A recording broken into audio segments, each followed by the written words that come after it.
추석 명절을 맞이하여 오늘 하나님 앞에 나왔습니다. 온 가족이 하나님의 사랑과 은혜 가운데 거하기 소원하며 하나님 앞에 예배 올려 드리겠습니다. 우리 사도신경으로 하나님 앞에 나아가겠습니다.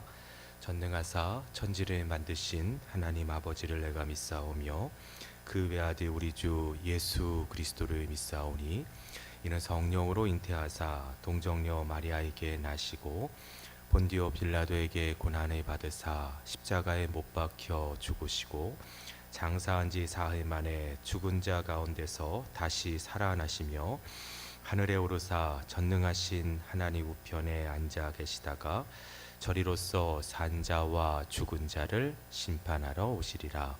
성령을 믿사오며 거룩한 공회와 성도가 서로 교통하는 것과 죄를 사하여 주시는 것과 몸이 다시 사는 것과 영원히 사는 것을 믿사옵나이다.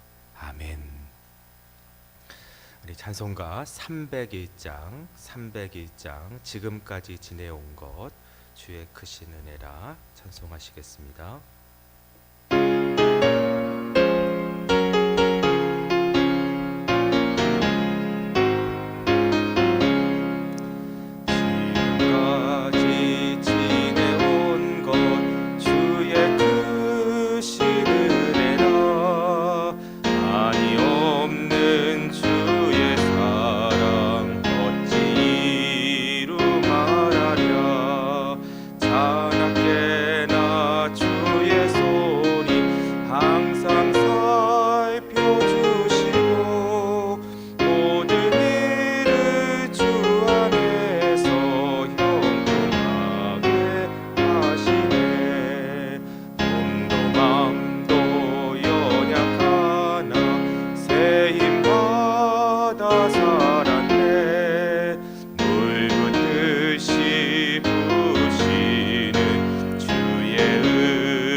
기도하시겠습니다.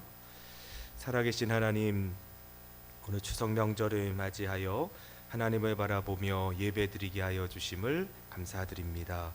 코로나로 인해 많은 어려움과 힘든 상황들 속에서도 건너가게 하시고 넘어가게 하시는 은혜로 오늘 여기까지 이르게 하심을 감사드립니다. 비록 여전히 남아있는 어려움과 문제들이 있다 할지라도 에베네셀의 하나님께서 앞으로 능히 감당할 수 있는 은혜를 부어 주실 줄 믿습니다. 그 은혜를 예비하신 하나님을 바라보며 의지하는 우리 모두가 되게 하여 주시옵소서. 또한 이 코로나로 인해 우리의 믿음이 흔들리지 않게 하시고 오히려 우리의 믿음을 견고히 세우는 은혜의 시간이 되게 하여 주시옵소서. 세상의 유혹에 마음을 내어주시고 빼앗기지 않게 하시고 오히려 하나님의 말씀에 붙들려 하나님의 선하심을 맛보는 카이로스의 시간이 되게 하여 주시옵소서. 그리하여 이 위기의 때에 하나님께서 우리의 인생과 가정을 친히 돌보아 주시는 은혜를 찬송하며 간증하게 하여 주시옵소서. 무엇보다 연로하신 부모님들을 붙들어 주시고 어린 자녀를 지켜주시고 온 가족이 사랑으로 하나 되고 서로를 위해 중보하는 은혜가 넘치게 하여 주시옵소서. 오늘도 우리 가운데 함께 하신 하나님 바라보게 하여 주시고 우리에게 한없는 은혜로 채워주시는 귀한 시간 되게 하여 주시옵소서. 예수님의 이름으로 기도합니다. 아멘. 오늘 주신 하나님 말씀은 출애굽기 14장 10절에서 16절까지 말씀입니다. 출애굽기 14장 10절에서 16절 말씀. 제가 가진 성경은 구약 1097면쯤에 있는데요. 함께 찾으셔서 저와 여러분들이 한 절씩 교독하겠습니다. 14장 10절에서 16절입니다. 제가 먼저 10절을 읽겠습니다.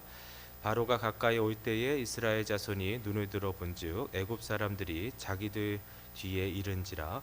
이스라엘 자손이 심히 두려워하여 여호와께 부르짖고 그들이 또 모세에게 이르되 애굽에 매장지가 없어서 당신이 우리를 이끌어내어 이 광야에서 죽게 하느냐? 어찌하여 당신이 우리를 애굽에서 이끌어내어 우리에게 이같이 하느냐? 우리가 애굽에게서 당신에게 이른 말이 이것이 아니냐? 이르기를 우리를 내버려두라. 우리가 애굽 사람을 섬길 것이라 하지 아니하더냐? 애굽 사람을 섬기는 것이 광야에서 죽는 것보다 낫겠노라. 모세가 백성에게 이르되 너희는 두려워하지 말고 가만히 서서 여호와께서 오늘 너희를 위하여 행하시는 구원을 보라. 너희가 오늘 본 애굽 사람을 영원히 다시 보지 아니하리라. 여호와께서 너희를 위하여 싸우시리니 너희는 가만히 있을지니라. 여호와께서 모세에게 이르시되 너는 어찌하여 내게 부르짖느냐? 이스라엘 자손에게 명령하여 앞으로 나아가게 하고. 함께 읽겠습니다. 지팡이를 들고 손을 바다 위로 내밀어 그것이 갈라지게 하라. 이스라엘 자손이 바다 가운데서 마른 땅으로 행하리라. 아멘. 오늘은 믿음은 끝이 아니라 새로운 시작을 보게 합니다. 믿음은 끝이 아니라 새로운 시작을 보게 합니다. 라는 제목으로 하나의 말씀 같이 나누도록 하겠습니다. 까보다 로카라는 그러한 곳이 있어요. 이곳은 유럽의 서쪽 끝에 위치한 그러한 명소인데요. 죽기 전에 꼭 가봐야 할 유럽의 명소 중 하나라고 해요. 포르투갈이라는 나라에 속해 있는데요. 유럽의 서쪽 끝에 있는 땅끝 마을입니다. 그래서 땅이 끝나고 대서양이 시작되는 그러한 곳이 이제 까보다 로카라는 그러한 곳인데요.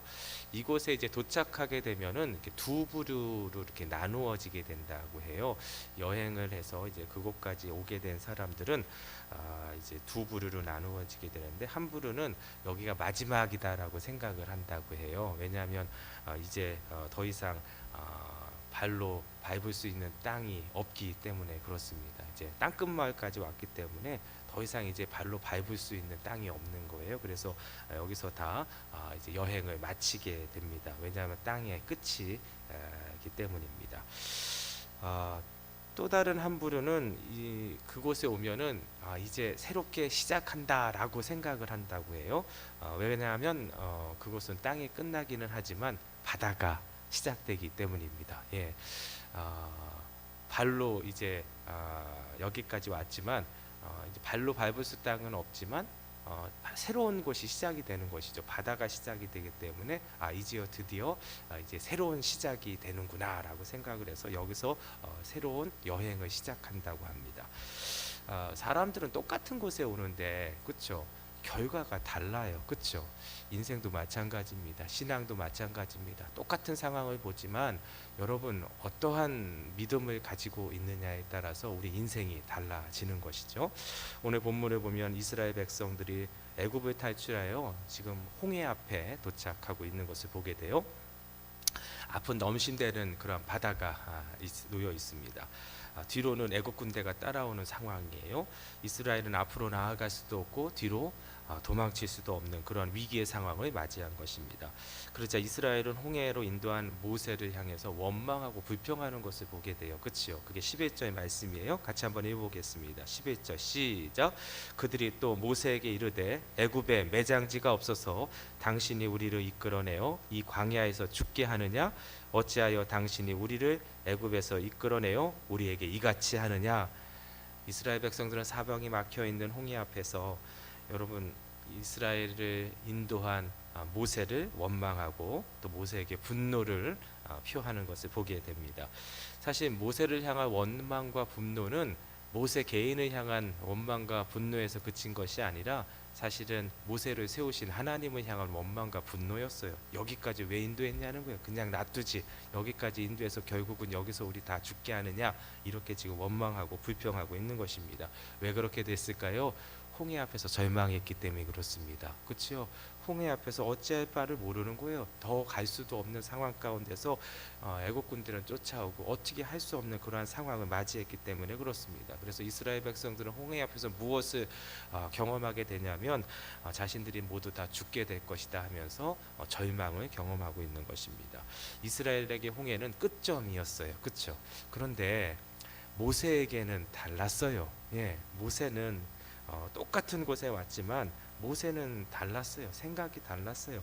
모세는 하나님의 신실함을 믿었습니다. 그렇지요? 예. 그래서 하나님께서 홍해로 우리들을 인도하실 때는 또 다른 계획이 있을 것이라는 믿음이 있었어요. 예. 그러기에 모세는 하나님의 말씀을 그대로 전하는 것을 보게 돼요. 13절에서 14절 말씀이에요. 같이 읽겠습니다. 시작. 모세가 백성에게 이르되 너희는 두려워하지 말고 가만히 서서 여호와께서 오늘 너희를 위하여 행하시는 구원을 보라. 너희가 오늘 본 애굽 사람을 영원히 다시 보지 아니하리라. 여호와께서 너희를 위하여 싸우시리니 너희는 가만히 있을지니라. 아멘. 모세는 홍해 앞에서 이스라엘 백성들은 끝이라 생각했는데 모세는 그것이 새로운 시작이라 생각했던 것입니다. 믿었던 것입니다. 똑같은 곳에 있고 똑같은 것을 보고 있지만 여러분, 믿음이 있으면 생각이 달라지는 거예요. 예, 하나님을 믿으면 홍해가 끝이 아니라 시작이 되는 것입니다.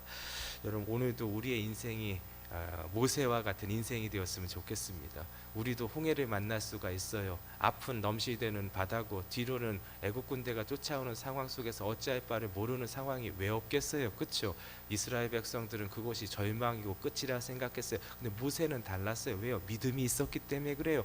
모세는 그곳에서 희망을 보고 소망을 본 거예요. 하나님의 역사하심을 기대했던 거예요.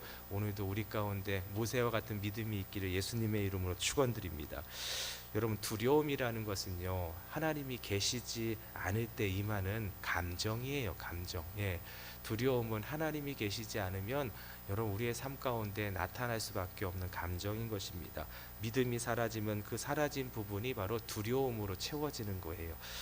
반면에 믿음으로 충만해지면 여러분, 두려움은 다 사라지게 되어 있는 거예요. 마치 빛이 비치면 어둠은 물러가듯이 여러분, 우리의 두려움도 마찬가지입니다. 두렵지 않은 것이 아니에요. 근데 빛이 비치면 어둠은 다 사라지잖아요. 마찬가지예요. 믿음이 우리 가운데 충만하게 임하면요, 여러분, 그 두려움들은 다 사라지게 되는 거예요. 그런데 믿음이 사라지면은 여러분, 그 빈자리를 누가 채우냐면 두려움이라는 것이 채운다라는 것입니다. 그러므로 오늘도 우리가 여러분, 힘써야 될 것은 무엇이냐면 하나님을 향한 믿음이에요. 그 믿음을 가지면 하나님께서 두려움 가운데 놓이는 것이 아니라 하나님께서 그럼에도 불구하고 하나님께서 주시는 용기와 또한 하나님께서 주시는 힘을 더하게 되는 귀한 은혜가 우리 가운데 임하게 되는 줄 믿으시기 바라겠습니다. 다윗을 한번 보세요. 다윗이 골리앗을 향해서 나아갔잖아요. 그렇죠? 그러한 용기가 어떻게 나왔겠어요? 그것은 여러분, 두렵지 않은 것이 아니에요. 다윗은 하나님을 향한 믿음으로 충만했기 때문에 여러분, 골리앗을 향해서 무서워하지 않고 두려워하지 아니하고 나아갈 수 있었던 것입니다. 다니엘도 마찬가지예요. 사자굴이 왜 두렵지 않겠어요? 그런데 하나님을 향한 믿음으로 충만했기 때문에 사자굴이 더 이상 두렵지도 무섭지도 아니했던 거예요. 여러분, 다니엘의 세 친구도 마찬가지입니다. 왕 앞에서 여러분, 그 믿음을 지킬 수 있었던 것은 무엇이냐면 여러분, 두려워하지 않고 무서워하지 않았었던 이유는 무엇이냐면 하나님을 향한 여러분 믿음으로 충만했기 때문에요. 그 믿음이 있기 때문에 풀무불을 향해서 나아가는 것을 두려워하지 않았던 것입니다. 오늘 우리도 마찬가지예요. 그 믿음만 있으면 되는 거예요. 그 믿음으로 충만하면은 어떠한 상황과 두렵지 않다라는 게 아니에요. 무섭지 않다라는 거 아니에요. 여러분, 빛이 비치면 어둠이 물러가듯 우리 가운데 두려움이 여러분 믿음으로 충만해지면 다 사라지게 되는 거예요. 그것 때문에 여러분, 우리가 흔들리지 않는다라는 거예요. 오늘도 하나님께서 이러한 역사들을 준비하고 계십니다. 이 역사들을 경험하기 원한다면 오늘도 주님의 음성을 주목할 필요가 있어요. 주님께서 우리에게 어떻게 말씀하십니까? 오늘도 하나님께서 모세를 통해 말씀하시잖아요. 가만히 서서 여호와께서 오늘 너희를 위하여 행하시는 구원을 보라. 할렐루야. 이 말씀은요, 오늘도 우리에게 주시는 하나님의 음성이에요. 예, 가만히 서서 여호와께서 오늘 너희를 위하여 행하시는 구원을 보라. 오늘 우리의 삶 가운데 우리 앞에 넘실대는 바다가 있을 수도 있어요. 그렇죠? 그리고 뒤에서는 따라오는 애국 군대 가운데 있어서 어찌할 수가 없는 거예요. 앞으로 나아갈 수도 없고 뒤로 도망칠 수도 없는 그러한 위기의 상황 가운데 있는 거예요.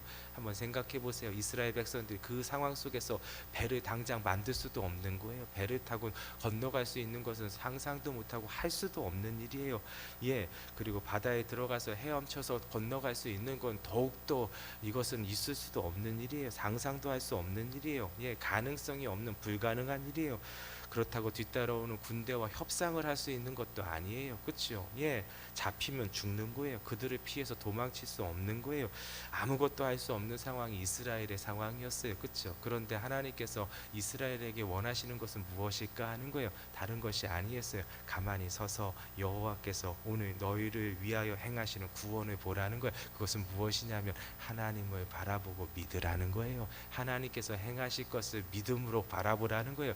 그래서 하나님에 향한 믿음을 흔들리지 말라라는 거예요. 예, 하나님께서 오늘도 우리에게 원하시는 것은 한 가지예요. 하나님 우리의 형편과 상황 다 알고 계십니다. 우리가 아무것도 할 수 없는 그러한 사람이라는 걸 다 알고 계시는 거예요. 근데 하나님께서 요구하시는 것은 무엇이냐? 믿음이에요.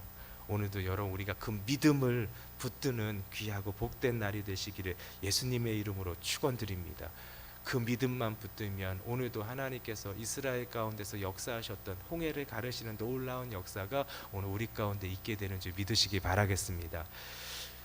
우리는 때로는 지금 상황이 까부다 롯가에 서 있는 상황일 수 있어요. 두 가지 생각을 할 수 있어요. 이제 끝이구나. 그러나 어떤 사람은 이제 시작이구나 라고 생각해요. 여러분 이 둘 중에 어떤 마음을 품기를 원하십니까?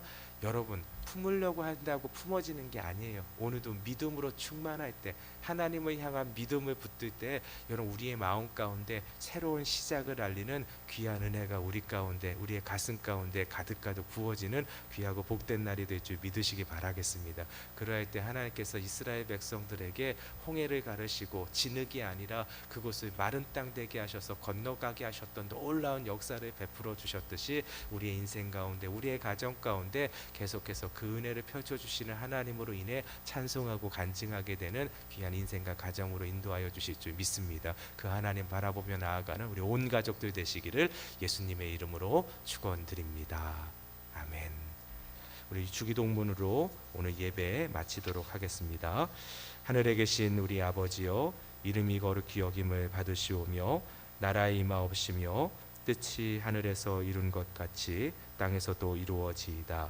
오늘날 우리에게 일용할 양식을 주옵시고 우리가 우리에게 죄지은 자를 사하여 준 것 같이 우리 죄를 사하여 주옵시고 우리를 시험에 들게 하지 마옵시고 다만 악에서 구하옵소서.